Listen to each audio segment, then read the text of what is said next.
पहले तुम अपने को देखो, जो तुम्हारा है उसको देखो, और यथार्थ में जो तुम है उसको देखो। और हम हमारे के बीच में, जो हम और हमारे दोनों के बीच में माया है उसको देखो तुम। यदि इन पांचों को तुम नहीं देख सकते तो अरे नीच बुद्धि वाला, तू अलग अलग क्या करता है? फिर राम नाम का जप किया कर, इससे तेरा उद्धार होगा। तो तुलसीदास जी बड़े खींचते थे उस प्रकार के नाथ योगियों से। तत्कालीन अवस्था में नाथ योगियों का बड़ा प्रभाव था, और दूसरी तरफ वैदिक कर्मकांड का बड़ा प्रभाव था। कर्मकांडियों से तुलसीदास जी बड़े खींचते थे। उनकी दृष्टि से कर्मकांड जो था ये निस्सार था, व्यर्थ था, निष्प्रयोजन था। तुलसीदास जी ने लिखा अपनी विनय पत्रिका में, कहा कि ये जो कर्मकांड का जंजाल है, ये जंजाल मनुष्य को बंधन में ही डाल देता है, इससे मुक्ति का रास्ता नहीं निकल पाता। इसलिए उन्होंने विनय पत्रिका में इसकी बड़ी तिरस्कृत भाव से अवहेलना की है कर्मकांड की। पाए उफे पाली हैं चार फल, जुग जुग वेद परोसो। कहा जो तुम इस कर्मकांड में लगे हो, मरने के बाद जब तुम्हें इसका फल मिलेगा तभी तुम्हें पता चलेगा। नाना मत बहुपंथ पुराण ने, जहां तहां झगड़ो सो, गुरु कहो राम नामनी को, मोहि लगत राज डगरो सो। तो भक्ति मार्ग के प्रचारक थे गोस्वामी जी। उन्होंने कहा कि ये कर्मकांड का रास्ता ये तुम्हें कुछ देने वाला नहीं है। फिर कर्मकांड का रास्ता कुछ नहीं देगा तो ज्ञान कांड दे देगा। कहा भाई जब तक चित्त शुद्ध नहीं हुआ तब तक ज्ञान कहां से होगा? उन्होंने कहा, एक जगह लिखा है, मन बिगड़त सन्यास लेत जलनावत आम घरोसो। कहा कच्चा घड़ा आम घड़ा जानते हो ना? घड़ा तो आप लोग जानते होंगे, मिट्टी वाला, हाँ लोहे वाला नहीं, मिट्टी का कच्चा घड़ा बनता है। हाँ आपके सूर्यनाम में बनता है, कच्चा घड़ा बनता है। कच्चे घड़े में यदि पानी डाल दो तो घड़ा गल जाता है, यदि पक्का घड़े में पानी डालो तो पानी टिका रहता है। तो तुलसीदास जी ने कहा कि मन बिगड़त सन्यास लेत जलनावत आम घरोसो। जैसे कच्चे घड़े में पानी डाल दो तो घड़ा ही फट जाता है, ऐसे ही बिना चित्त शुद्धि का यदि तुम सन्यास का ढोंग करोगे तो तुम्हारी भी वही दुर्गति होगी।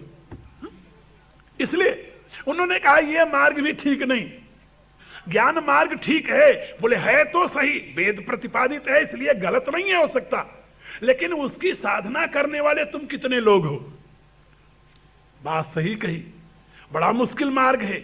पहले तो यज्ञ कर्मानुष्ठान ही मुश्किल है, निष्काम कर्म ही मुश्किल है। वो कहीं सध जाए तो वैराग्य होगा, वैराग्य से फिर योग में लगे, योग का मार्ग बड़ा कठिन है। यदि सध भी जाए तो ज्ञान मिलेगा, और यदि ज्ञान भी परिपक्व हो जाए तो मोक्ष मिल जाएगा। का ये मार्ग है, इसमें कोई संदेह नहीं। तुलसीदास जी ने कहा ज्ञान और योग इन दोनों के मार्ग से श्रेष्ठ एक और मार्ग है तीसरा, जिसको उन्होंने भक्ति मार्ग कहा। एक बात याद रखना, वेद में जो उपासना शब्द है वो यहां भक्ति नहीं है। कुछ लोग भ्रम में पड़ जाते हैं, उपासना और भक्ति को एक मान लेते हैं। वैदिक उपासना अलग चीज है और वैष्णव सिद्धांत की भक्ति बिल्कुल अलग चीज है, ये बात याद रखना। मैं इसका विश्लेषण करूंगा, आप लोग सुनेंगे इन्हीं दिनों में। तो तुलसीदास जी के सामने एक प्रश्न है कि ये जो तीन मार्ग हैं, इन तीनों का समन्वय कैसे किया जाए, ये तीनों एक साथ हो जाए। अपनी रामायण की रचना से पूर्व उन्होंने एक योजना बनाई। भारत में इन तीनों मार्ग के तीन महापंडित महाआचार्य हुए हैं, तीनों मार्ग के अलग अलग। रामायण में तुलसीदास जी ने उन तीनों महापंडितों को एक लाइन मिलाकर खड़ा किया। अपनी रामायण की रचना शुरू करते समय जानते हो कहां शुरू करी? पहले रामायण की रचना का प्रारंभ उन्होंने किया प्रयागराज से। कुंभ का पर्व लगा हुआ था, उसमें ऋषि लोग आए थे। उसमें भरद्वाज जी के आश्रम में जागवल्क ऋषि आए। जागवल्क ऋषि के चरणों में नतमस्तक होकर के भरद्वाज जी ने प्रार्थना की कि राम कौन तत्व है, आप मुझे बताइए। यहां से कथा शुरू करते हैं। यदि गोस्वामी जी के दिमाग में कोई योजना न होती तो यहीं से वो रामायण की पूरी कथा कहला जाते, क्योंकि जागवल्क जी पूरी कथा कह देते। लेकिन नहीं, उनकी योजना है। ये जागवल्क जो हैं हमारे यहां वैदिक कर्मकांड के महान आचार्य हैं, वैदिक कर्मकांड के। इनके द्वारा बनाई गई पद्धतियां ही कर्मकांड के विधान में प्रयुक्त होती हैं। इनसे बड़ा और कोई वैदिक कर्मकांड का ज्ञाता नहीं, और इनसे बड़ा कोई वैदिक तत्व ज्ञान का भी ज्ञाता नहीं।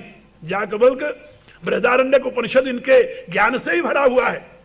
तो एक तो याज्ञवल्क्य को उन्होंने बैठाया ला करके और भरद्वाज जी से प्रश्न कराया, ये सिलसिला है। ये तो हुए कर्मकांडियों के आराध्य, कर्मकांडियों के आचार्य। अब उसमें ज्ञान कांड का जो प्रचार था वो शंकर संप्रदाय का था, जिस संप्रदाय में ये था कि ब्रह्म सत्यम जगत मिथ्या, ये जगत मिथ्या है और ब्रह्म सत्य है। तो ब्रह्म सत्य है, जगत मिथ्या है, इस ज्ञान से तुलसीदास जी बहुत खींचे हुए थे। और वो कहा करते थे, ब्रह्म ज्ञान बिनु नारी नर करई न दूसरी बात, कौड़ी लागी लोभ बस करई विप्र गुरु घात। का इन ब्रह्म ज्ञानियों से भगवान बचावे। जहां कहीं काम करने की बात होती है तो हम भी ब्रह्म है, तुम भी ब्रह्म हो, और जहां स्वार्थ आता है तो एक कौड़ी के लिए अपने गुरुओं का भी वध करने में नहीं यानी पीछे रहते, अपने मित्रों का भी, अपने बंधुओं का भी वध करने में पीछे नहीं रहते। ये ब्रह्म ज्ञानी नहीं है, ये ब्रह्म ज्ञानी है।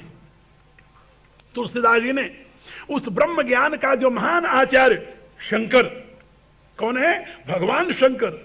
भगवान शंकर के ही अवतार शंकराचार्य जी माने जाते हैं। शंकरम शंकरम साक्षात। अब उन्होंने उस अपनी कथा में याज्ञवल्क्य को ले जाकर के भगवान शंकर के साथ जोड़ा।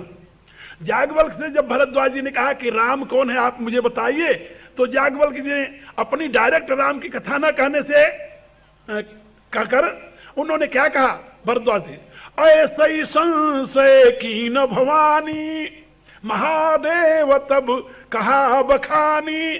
जैसे तुम संशय कर रहे हो ऐसे कभी भवानी ने भी संशय किया था, तब महादेव ने उस राम तत्व की महिमा का गान किया था।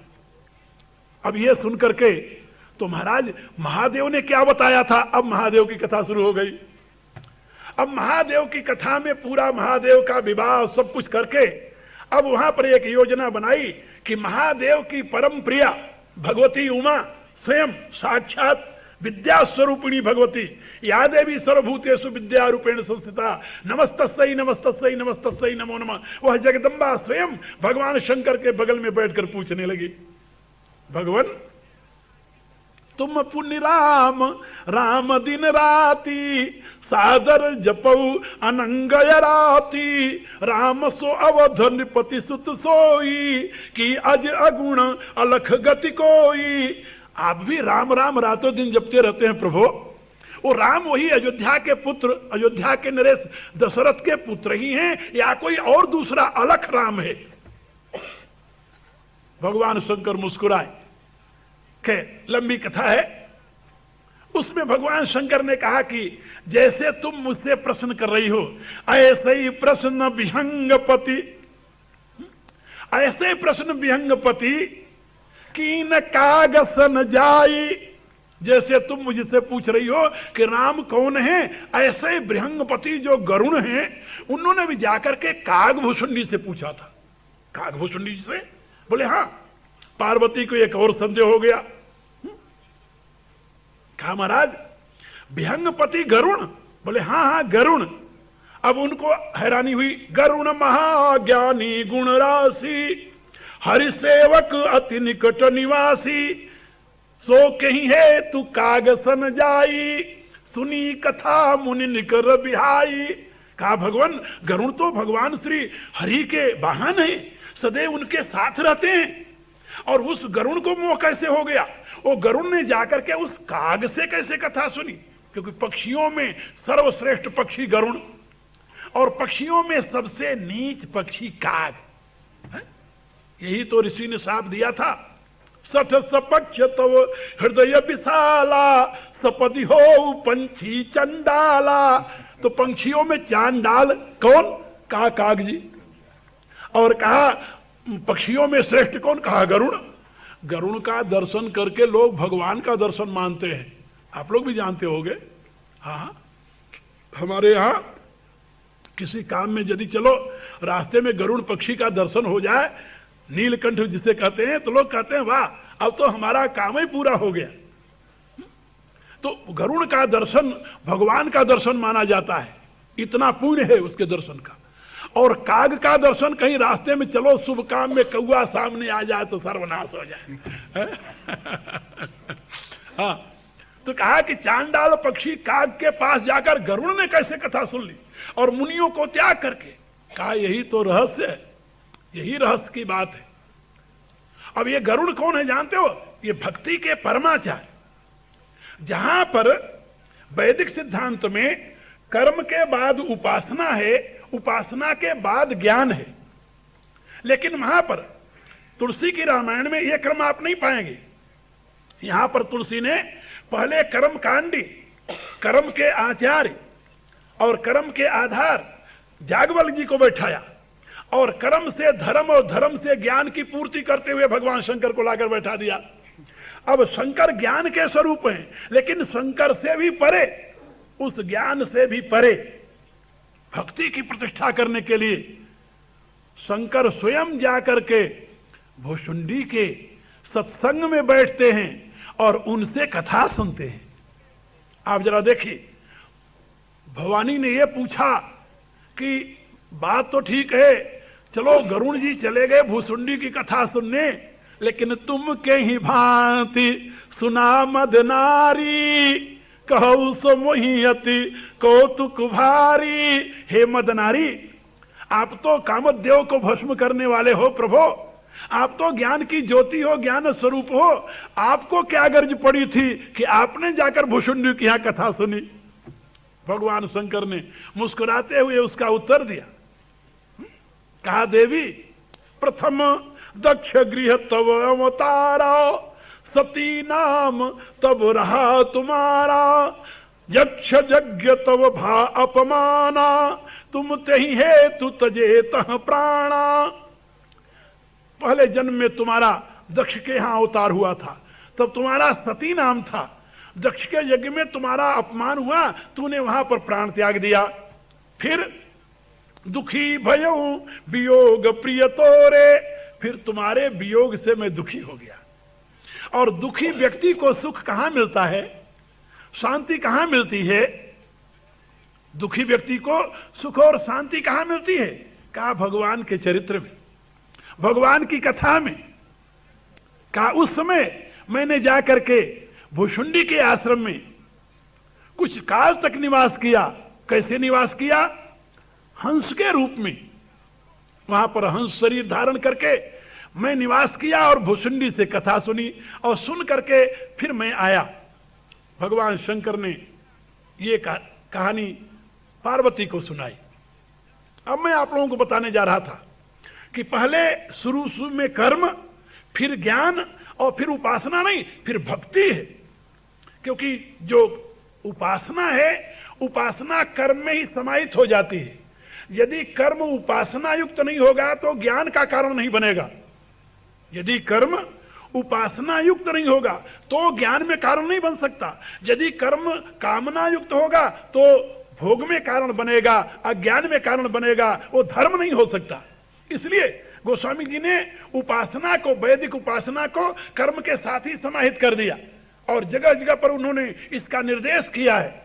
करई जो कर्म धर्म मन बानी, वासुदेव अर्पित निप ज्ञानी। वहां पर भानु प्रताप के प्रसंग में इसकी विवेचना की है, और रामायण में जगह जगह इसकी विवेचना की है।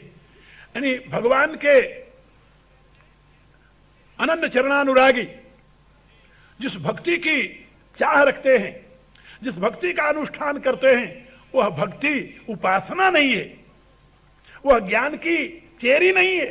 श्रीमद् भागवत में आपको ये प्रसंग मिलेगा, वहां प्रारंभ ही इसी से होता है कि भक्ति मां है और ज्ञान वैराग्य दोनों उसके पुत्र हैं। वहां पर भक्ति मां है। कहा भक्ति ज्ञान से प्राप्त होती? बोले नहीं, ज्ञान से भक्ति प्राप्त नहीं होती। तुलसीदास ने अपनी रामायण में लिखा, सो स्वतंत्र अवलंबनयाना तेहि अधीन ज्ञान विज्ञाना। ज्ञान और विज्ञान ये दोनों भक्ति के अधीन हुआ करते हैं, भक्ति ज्ञान विज्ञान के अधीन नहीं है, ऐसा उनका सिद्धांत है। इसलिए मैं आप लोगों को बता रहा था कि रामायण का सार सर्वस्व पहले कर्म है। कौन कर्म? जो प्रभु समर्पित कर्म है, जिसको उपासना युक्त कर्म कहते हैं। कि उपासना सुखी नहीं है, उपासना भावना प्रधान ही नहीं है केवल, बल्कि भावना युक्त कर्म प्रधान हुआ करती है। ये बात समझे? उपासना जिसे कहते हैं वो भावना युक्त कर्म प्रधान हुआ करती है, तभी वो धर्म बनेगी, नहीं तो धर्म नहीं बनेगी। कर्म काम का कारण बन करके, कामात्मान स्वर्ग परा जन्म कर्म फल प्रदान क्रिया विशेष बहुलाम भोग स्वर्ग गतिम प्रति, वह स्वर्ग प्रदान करने का साधन बन जाएगी, वो मोक्ष प्रदान करने का साधन नहीं बनेगी। इसलिए गोस्वामी जी कहते हैं कर्म और ज्ञान, यानी कर्म उपासना मिश्रित फिर ज्ञान, और ज्ञान का परिणाम जो है, तुलसीदास जी कहते हैं सही परिणाम तो है भगवत प्रेम। धर्मते विरति योगते ज्ञाना, ज्ञान मोक्ष प्रद वेद बखाना, एक रास्ता ये है। लेकिन उसी समय भगवान कहते हैं लक्ष्मण से, जाते बेगी द्रवहु मैं भाई, सो मम भगति भगत सुखदाई, सो स्वतंत्र अवलंबनयाना, तेहि आधीन ज्ञान विज्ञाना। ये ज्ञान विज्ञान जो यानी योग और उपासना के द्वारा प्राप्त होते हैं, ये भक्ति के अधीन है। तो मैं आप लोगों को ये बता रहा था कि रामायण का सार सर्वस्व है भागवत धर्म की प्रतिष्ठा, और भागवत धर्म का सार सर्वस्व जो है वो है भुषुंडी गीता। ये बात समझे? कर्म की नहीं, ज्ञान की नहीं, योग की नहीं, ये कर्म योग और ज्ञान ये एक साथ मिल जाते हैं इसी में। और दूसरी है भक्ति। अब भुषुंडी जी जब अपनी कहानी सुना देते हैं, भुषुंडी गीता कहां शुरू होती है वो बता रहा हूं, अपनी कहानी सारी सुना देते हैं गरुण को, और वहां पर ये बताते हैं कि जब मैं गुरु के चरणों में गया लोमस जी के, तो गुरु ने हमें बार बार ब्रह्म बोध का उपदेश दिया। ब्रह्म ज्ञान रत मुनि विज्ञानी, मोहि परम अधिकारी जानी, लागे करई ब्रह्म उपदेशा, अज अद्वैत अगुण हृदय सा। मुनि ब्रह्म ज्ञानी थे। कौन मुनि है? ये लोमस ऋषि, कोई सामान्य नहीं है, साक्षात भगवान शंकर के ही अवतार हैं, और साक्षात भगवान शंकर के कृपा पात्र हैं, उनके शिष्य हैं। लोमस ऋषि ज्ञान की साक्षात मूर्ति हैं। इसलिए उन्होंने महाराज भुषुंडी के पूर्व जन्म में जो ब्राह्मण कुमार के रूप में वो थे, उनको ब्रह्म ज्ञान का उपदेश देना प्रारंभ किया। लेकिन उस ब्राह्मण कुमार के हृदय में भगवान शंकर के श्राप के पश्चात आशीर्वाद से भगवान की भक्ति अंकुरित हो चुकी थी। इसलिए उस ब्राह्मण कुमार ने ऋषि के चरण पकड़े और कहा, भगवान निज नैनन बिलोकी अवधेसा, तब सुनिहूं निर्गुण उपदेशा। ये जो आप हमें निर्गुण का उपदेश दे रहे हैं ये बहुत अच्छी बात है, लेकिन मैं अधीर हूं। जब तक मैं अपने इन आंखों से भगवान श्री राम का साक्षात्कार नहीं कर लेता, तब तक मैं निर्गुण उपदेश नहीं सुन सकता। मुझे तो आप वो रास्ता बताइए जिससे मुझे साक्षात भगवान के दर्शन हो जाए। गुरु को क्रोध आ गया, कहने लगा, अरे नीच, तुम्हें पता है मैं तुमको परम सिख दे रहा हूं, परम ज्ञान दे रहा हूं। मूढ़ परम सिख देसी न मानसी, उत्तर प्रति उत्तर बहुआनसी। तुम्हें पता है मैं तुम्हें ब्रह्म ज्ञान दे रहा हूं, और ब्रह्म ज्ञान को तुम ग्रहण नहीं करना चाहते, मेरे साथ वाद विवाद करते हो, उत्तर प्रत्युत्तर करते हो। इसलिए जाओ, मैं तुम्हें श्राप देता हूं। सठ स्वपक्ष तव हृदय विशाला, सपति हो पंछी चंडाला। श्राप दे दिया, जाओ तुम चांडाल पक्षी हो जाओ।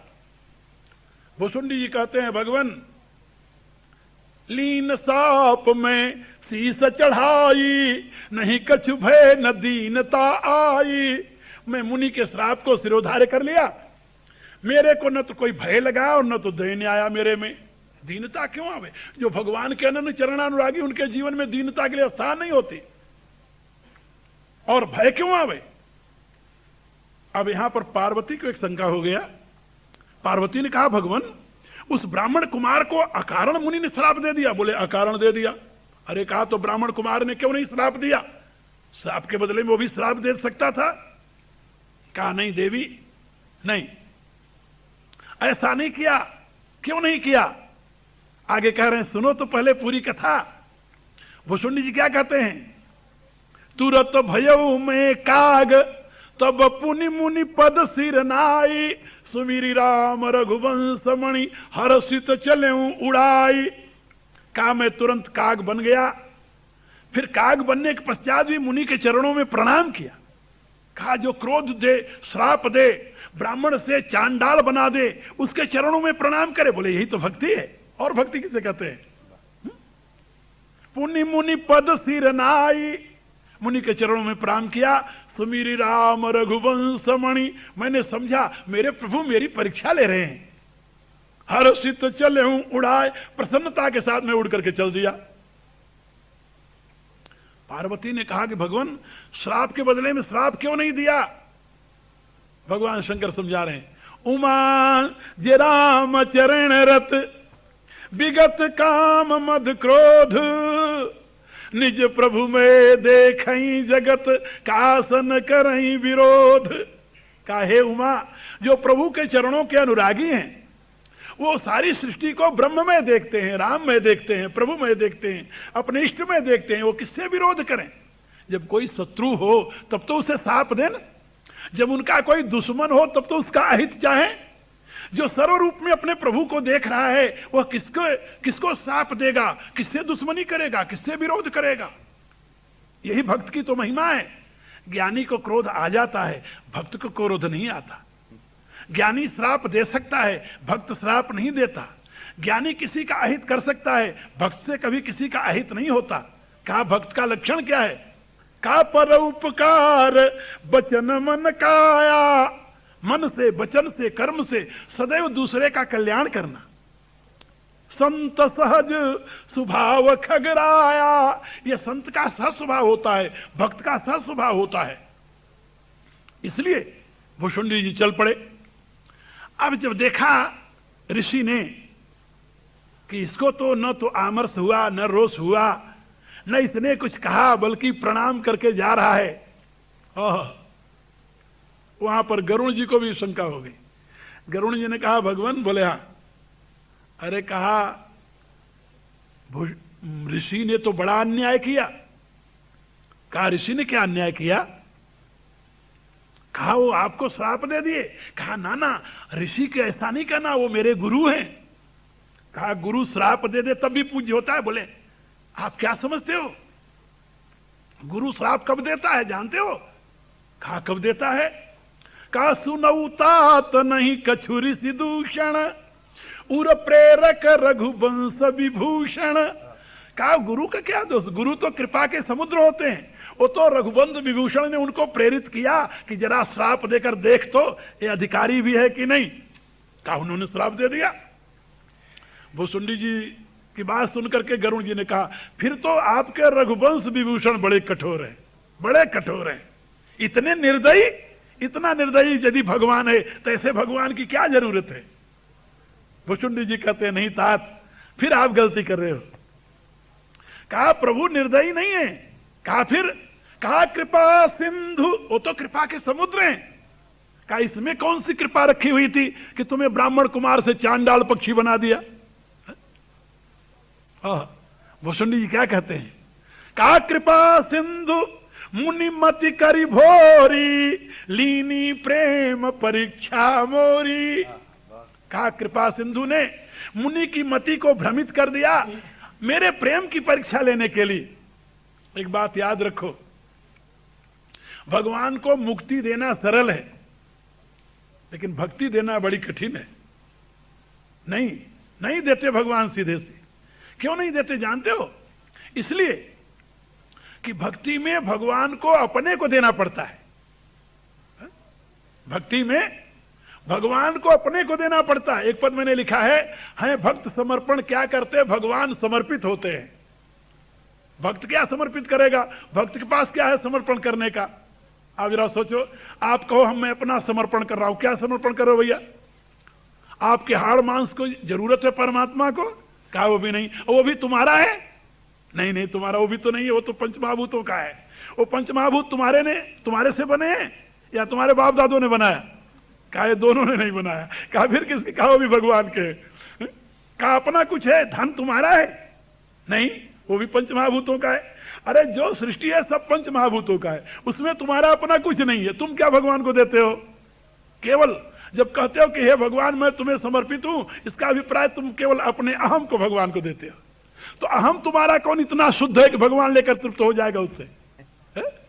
इस गंदे मंदे सीमित विषयासक्त अहम को भगवान के चरणों में समर्पित करना कोई बहुत बड़ा दान है क्या?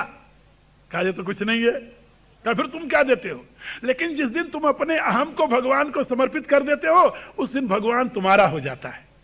समर्पण तो भगवान करते हैं, वह अनंत महिमावान तुम्हारे पीछे पीछे घूमने लगता है।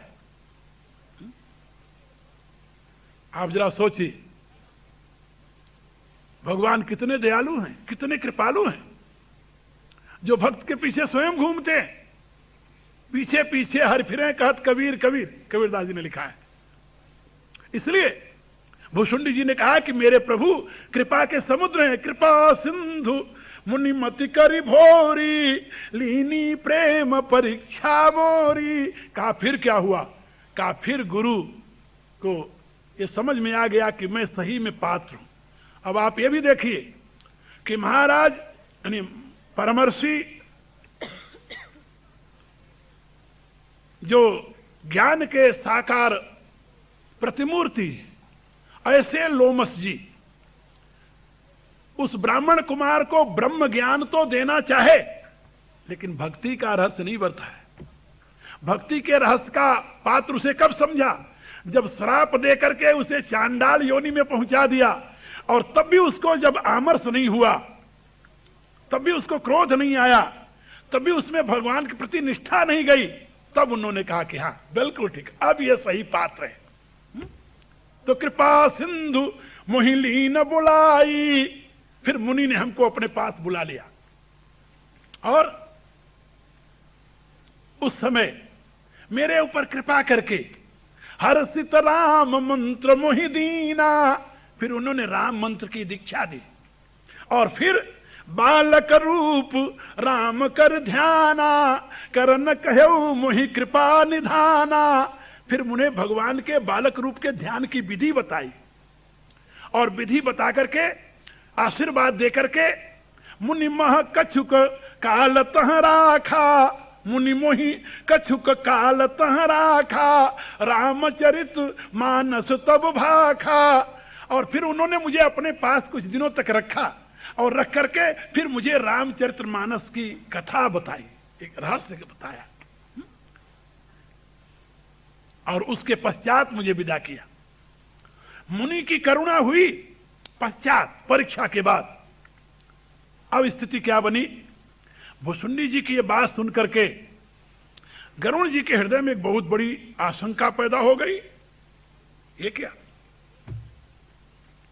वेद शास्त्र ज्ञान की महिमा बताते हैं, ज्ञान से और दुर्लभ कुछ नहीं है, यही वेद की घोषणा है। बिना ज्ञान के मुक्ति नहीं मिलती है, वेद की घोषणा है। मुक्ति से परे और कुछ नहीं है, वो वेद का अंतिम महापुरुषार्थ है, ये वेद की घोषणा है। लेकिन ये भुषुंडी तो कुछ और ही कहानी कह गए। गुरु ज्ञान का उपदेश दे रहा, कहते नहीं तुम्हारा ज्ञान हमें नहीं चाहिए, ये ज्ञान हमें नहीं चाहिए। मुक्ति के रास्ता बता रहा, करें नहीं मुक्ति नहीं चाहिए, फिर क्या चाहिए? हमें तो प्रभु की भक्ति का मार्ग बताइए। तो इसका अभिप्राय मुक्ति के मार्ग से भक्ति का मार्ग भिन्न है, और मुक्ति से भक्ति श्रेष्ठ है। अब ये शंका हो गई। गरुड़ जी ने तुरंत प्रश्न कर लिया कि प्रभु, कहीं शास्त्र मुनि वेद पुराना, नहीं कछु दुर्लभ ज्ञान समाना। हे प्रभो, समस्त संत, वेद, पुराण, शास्त्र यही गीत गा रहे हैं कि ज्ञान से अधिक दुर्लभ और कुछ नहीं है। कहीं संत मुनि वेद पुराना, नहीं कछु दुर्लभ ज्ञान समाना। सो मुनि तुम सन कहेऊ गोसाई, लेकिन नहीं आदरेऊ भगति की नाई। उस ज्ञान का उपदेश मुनि ने आपको दिया, लेकिन प्रभु आपने वो ज्ञान का आदर नहीं किया भक्ति के समान। भक्ति के समान उस ज्ञान का आदर नहीं किया। तो ज्ञान नहीं भक्ति ही अंतर केता, सकल कहू प्रभु कृपा निकेता। हे कृपा के निकेत, हे कृपा के आश्रय, हे कृपा निधान, उस ज्ञान और भक्ति में क्या अंतर है? कृपा करके आप मुझे वह बताइए। यह प्रश्न है किसका? गरुड़ जी का। किससे? भुसुंडी से। भुसुंडी भक्ति के आचार्य हैं। भक्ति के आचार्य होने के नाते ये उस रहस्य के ज्ञाता हैं, और ये साक्षात लोमस ऋषि के शिष्य हैं। और लोमस ऋषि साक्षात भगवान शंकर के ही अवतार हैं, उन्हीं के कृपा पात्र हैं। बड़ी विचित्र स्थिति है। ज्ञान और भक्ति, वेद का मार्ग, ज्ञान का मार्ग, मोक्ष का मार्ग है, और यह भक्ति का मार्ग अनूठा मार्ग है। ये भागवत धर्म का मार्ग है। इसीलिए वेद के मार्ग में बड़ी विधि है, व्यवस्था है। उसके मार्ग की पूर्ति में बड़े व्यवधान भी हैं, उसमें विधि विधान भी है। यदि विधि विपरीत कोई काम हो जाए तो सर्वनाश भी है, पतन भी है। लेकिन भागवत का मार्ग बिल्कुल इससे भिन्न है। भगवान ने गीता के दूसरे अध्याय में इसकी घोषणा करते हुए बताया, नेहा विक्रम नाशोस्ति प्रत्यवायो न विद्युते। वेद के मार्ग पर चलने वाले के अभिक्रम का भी नाश हो जाता है। अभिक्रम माने प्रारंभ का। आप कोई यज्ञ अनुष्ठान कर रहे हैं और यदि उसकी पूर्ण रूप से पूरी नहीं किए और बीच में कोई व्यवधान हो गया तो जितना आपने किया था सब नष्ट। ये नहीं कि जितना किया था वहीं से आप आगे प्रारंभ कर दो, बिल्कुल नहीं, खत्म। सारा श्रम आपका बेकार। यदि उसमें कोई त्रुटि रह गई तो सारा कर्मकांड आपका व्यर्थ। लेकिन भक्ति के मार्ग में यह नहीं है। भगवान कहते हैं इसमें अभिक्रम का नाश नहीं है। अभिक्रम माने प्रारंभ का नाश नहीं है। इसमें जितना तूने कर लिया उतना तुम्हारा सार्थक हो गया। यदि फिर दोबारा करने का है तो जहां तक रुके वहीं से आगे तुम्हारा रास्ता चल पड़ेगा। तो नेहा विक्रम नाशोस्ति प्रत्यवायो न विद्युते। वेद के मार्ग में प्रत्यवाय होता है, प्रत्यवाय। वेद में एक कथा है इस विषय में, ब्राह्मण में। पूषा का पुत्र, आप लोगों ने सुना होगा, पूषा हमारे यहां देवता है। हम स्वस्ति न इंद्रो वृतस्रवाः स्वस्ति न पूषा विश्ववेदाः। वो जिस पूषा के कहते हैं ना स्वस्ति न पूषा, वो पूषा, पूषा का पुत्र जो वेदों में बड़ा प्रसिद्ध है और वेदों में जिसकी बड़ी महिमा है। जाति से वो ब्राह्मण है, पूषा ब्राह्मण देवता है, लेकिन उसका कर्म बड़ा निम्न था। आप लोगों ने सुना होगा देवासुर संग्राम। तो देवासुर संग्राम का वह मुख्य, असुरों का वह मुख्य अधिपति था। देवताओं के अधिपति इंद्र और इंद्र का विरोधी, आप लोगों ने सुना होगा, क्या नाम था उसका? है? नहीं याद? नहीं याद। उसका नाम था वृत्त। उसको वृत्त असुर कहते हैं। वो वृत्त जो था वो पूषा का पुत्र था, ब्राह्मण का लड़का था, लेकिन अपने आचरण से वो असुर हो गया था। वेद का महापंडित था, महापंडित था। कुछ विद्वानों की तो ये राय है कि इंद्र और वृत्त की कथा ही राम और रावण के रूप में परिणित हुई है, क्योंकि रावण भी ब्राह्मण पुत्र था, वह भी महाविद्वान था। लेकिन मेरी ऐसी राय नहीं है। मेरी ऐसी राय है कि वृत्त और इंद्र की कथा अलग है, राम और रावण का ऐतिहासिक घटना है। अब जो वृत्त और इंद्र की मैं बात बता रहा हूं, तो राम यानी वृत्त जो था वह यज्ञानुष्ठान कर रहा था विजय के लिए, और उसका सारा अनुष्ठान सिद्ध हुआ। लेकिन आखिर में वेद के मंत्र के उच्चारण में एक मात्रा की कमी हो गई। हा? एक मात्रा कम हो गई। जो वेद का उच्चारण करते हैं ना, वेद के उच्चारण की मात्रा होती है, कहीं ह्रस्व है, कहीं प्लुत है, कहीं दीर्घ है। ये जो लोग एन केन प्रकार वेद मंत्र बोलने लगते हैं, ये अनर्थ कर जाते हैं। लोग मेरे से पूछते हैं इतना सब पुण्य काम हो रहा फिर भी लोगों की बुद्धि शुद्ध नहीं हो रही है। जो लोग पूजा पाठ कराते हैं फिर आकर शराब पीने लगते हैं, उनकी बुद्धि क्यों नहीं शुद्ध हुई? अरे भले आदमी, वो राक्षस की औलाद है, क्या समझे? वो उसी वृत्तासुर के वंशज है, उनकी बुद्धि शुद्ध कहां से होगी? वो शुद्ध उच्चारण ही नहीं कर पाते, उनको पता नहीं कि वेद मंत्र का उच्चारण कैसे कर जाए।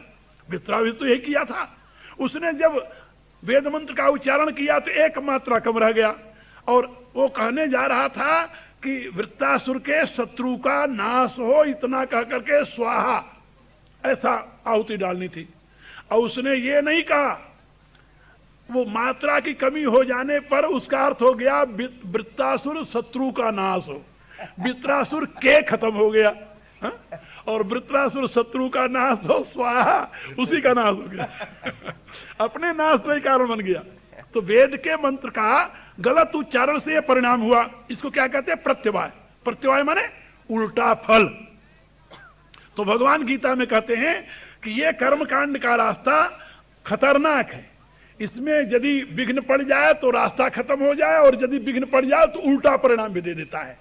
लेकिन ये जो भागवत धर्म का रास्ता है, नेहा विक्रम नाशोस्ति प्रत्यवायो न विद्युते, इसके अभिक्रम का नाश नहीं होता और इसमें प्रत्यवाय नहीं, उल्टा फल नहीं होता भागवत धर्म के रास्ते पर। और स्वल्पमप्यस्य धर्म से त्रायते महतो भयात्, और इस धर्म का थोड़ा सा भी अनुष्ठान कर लिया जाए तो महान भय से मुक्ति मिल जाती है। ये भक्ति का मार्ग भागवत धर्म कहा जाता है। तो मैं आप लोगों को ये बता रहा था कि भुषुंडी जी के सामने ये प्रश्न है उपस्थित किया हुआ गरुड़ का कि हे प्रभु, आपके गुरु जिस ज्ञान की महिमा वेद गाता है, कहीं संत मुनि वेद पुराना, नहीं कछु दुर्लभ ज्ञान समाना, सोई मुनि तुम सन कहे वो गोसाई, लेकिन नहीं आदरे भगत की नाई, तो ज्ञान नहीं भक्ति अंतर केता, सकल कहु प्रभु कृपा निकेता। दो प्रश्न है। ज्ञान से अधिक दुर्लभ कुछ नहीं है, ये वेद कहता है, संत कहते हैं, पुराण कहते हैं, शास्त्र कहते हैं। और मुनि ने उसी ज्ञान का आपको उपदेश दिया, लेकिन भगवान आपने उस ज्ञान का उतना आदर नहीं किया जितना कि भक्ति का आदर किया। तो आप कृपा करके बताइए कि ज्ञान और भक्ति में क्या अंतर है? ये प्रश्न है। इसके प्रश्न का तो सरसरी उत्तर, सरसरी जानते हो ना, बाई दिवे राह चलते हुए, यानी थोड़े में कह दिया भुषुंडी जी ने। क्या कहा? ज्ञान नहीं भक्ति नहीं कछु भेदा, ज्ञान और भक्ति में कोई भेद नहीं है, कोई भेद नहीं है। बोले हाँ, भेद क्यों नहीं है? कहा उभय हरई भव संभव खेदा, संसार से उत्पन्न हुए खेद को दोनों ही हर लेते हैं। यहां तक दोनों में साम्य है। दोनों में साम्य कहां तक है? संसार के खेद को नाश करने में, यानी जन्म मरण के प्रवाह को नाश करने में दोनों बराबर हैं, इसलिए दोनों में कुछ अंतर नहीं है। कहा जब कुछ अंतर नहीं था तो आपने भक्ति का आग्रह क्यों किया? यदि कुछ अंतर ही नहीं था फिर आपने इतना आग्रह क्यों किया?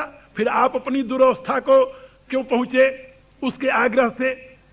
भुषुंडी जी कहते हैं तदपि मुनीस कहीं कछु अंतर, सामान्य दृष्टि से कोई अंतर नहीं है, लेकिन मुनीष जो हैं, मुनि नहीं, सामान्य मुनियों की दृष्टि से भी कोई अंतर नहीं है।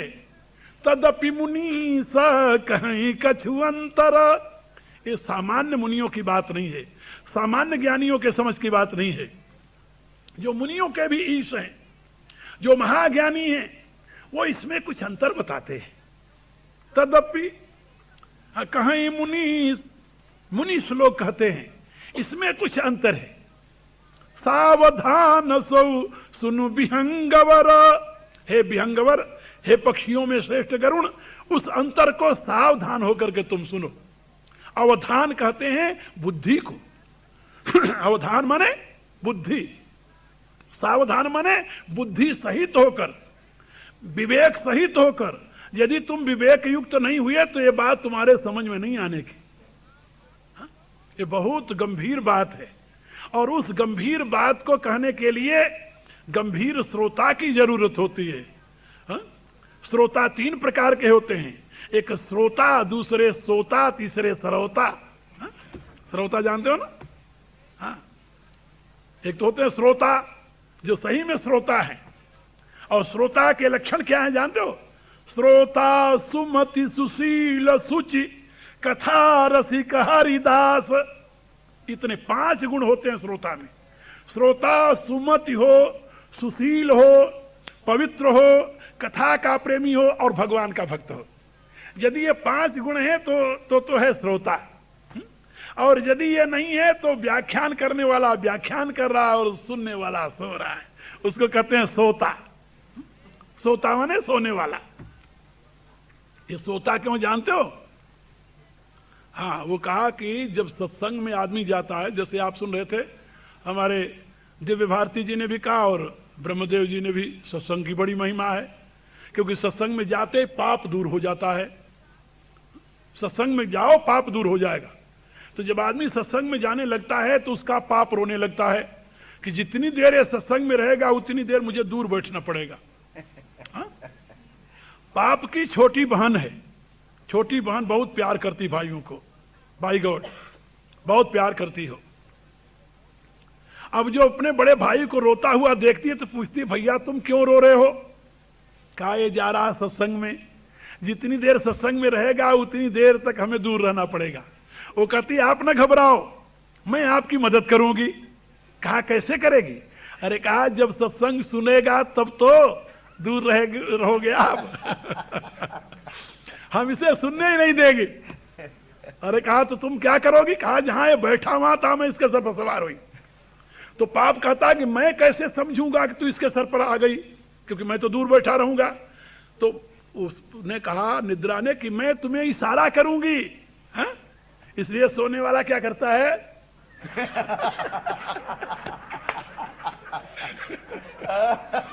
ये इशारा है, आ जा तू। और आप जानते हो मुंह दबू आग कतो को नहीं, जब निद्रा आ गई तो वहां सत्संग है न महात्मा है, कोई कुछ नहीं है। तो ये बहुत मुश्किल की बात है कि सत्संग सुना जाए पूरा का पूरा।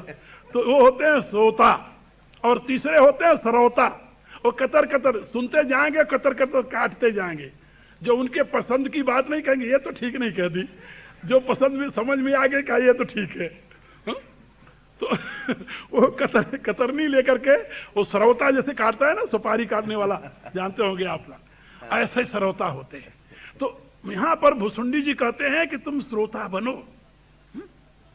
तदपि मुनीस कहीं कछुअंतर सावधान।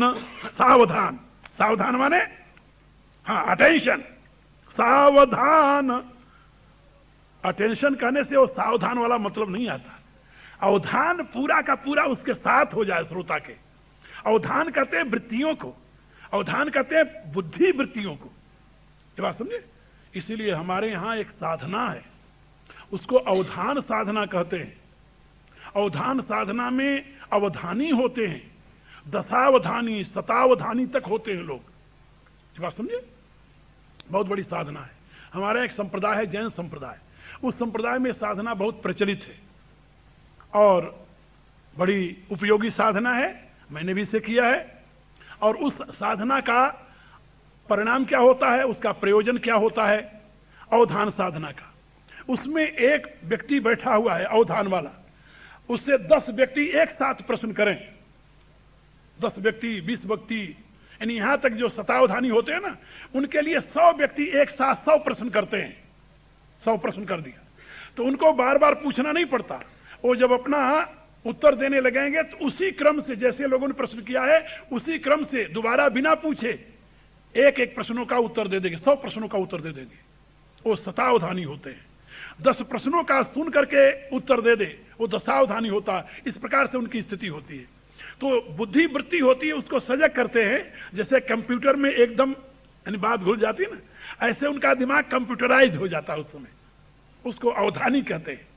और उस अवधान के सहित जो सत्संग में जाता है, सुनता है, उसको कहते हैं सावधानी। बात समझे ना? और बातचीत में कहते हैं ना, अरे भैया सावधान हो के सुने। अब सावधान माने अपन जानते नहीं, कितने लोग तो जानते नहीं सावधान क्या होता है।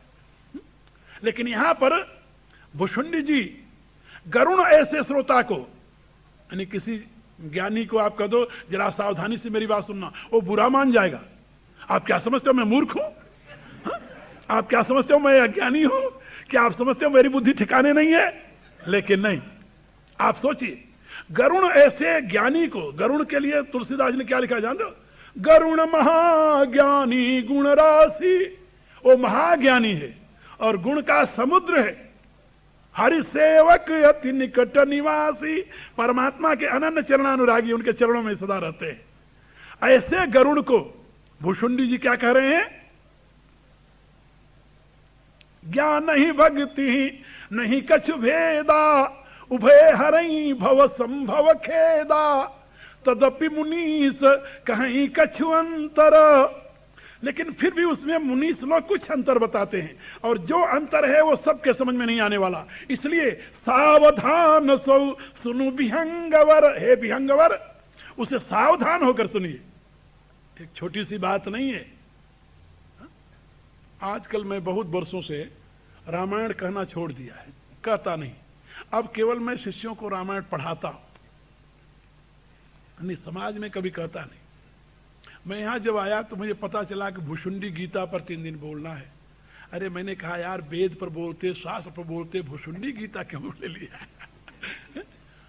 भुषुंडी गीता तो पहले से मैंने पूछा कि भुषुंडी गीता 2 है, 2 जगह भुषुंडी गीता है, तो ये कौन सी भुषुंडी गीता प्रवचन है? तो कहा कि भाई हम तो पता ही नहीं, हम तो एक ही भुषुंडी गीता जानते हैं, दूसरा कौन है? तो मैंने उनसे पूछा, हम कहा कि तुम्हें पता है किस भुषुंडी गीता पर? उन्होंने कहा हमें पता नहीं, ये तो स्वामी जी को पता होगा। खैर, तो ब्रह्मदेव से तो मैं पूछा नहीं, क्योंकि उसमें बताया कि हमने ये सुना है कि भुषुंडी गीता रामचरितमानस वाली। हम कहा फिर तो चलो ये भी ठीक है। दूसरी भुषुंडी गीता जो है वो महारामायण में है। उस महारामायण का नाम है योग वासिष्ठ। योग वासिष्ठ में भुषुंडी जी जो उपदेश देते हैं वशिष्ठ को, उसको भी भुषुंडी गीता कहते हैं। वो महारामायण योग वशिष्ठ में है। तो हमने सोचा कि ये महारामायण वाली तो कहीं नहीं रखी हुई है, यानी दोनों का अलग अलग, उसका विषय अलग है, इसका विषय अलग है। यहां पर विषय है भक्ति, वहां पर विषय है योग,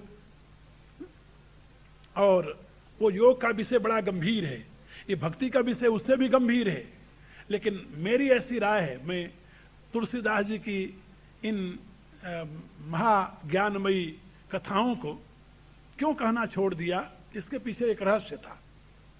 और जब से मैंने उसको ध्यान मिलाया तो मैंने कहा कि नहीं, मैं वेद पुराण सुना सकता हूँ, शास्त्र वेद से लेकर के चालीसा तक की व्याख्या कर सकता हूँ, लेकिन रामचरितमानस की व्याख्या समाज में मैं नहीं कर सकता।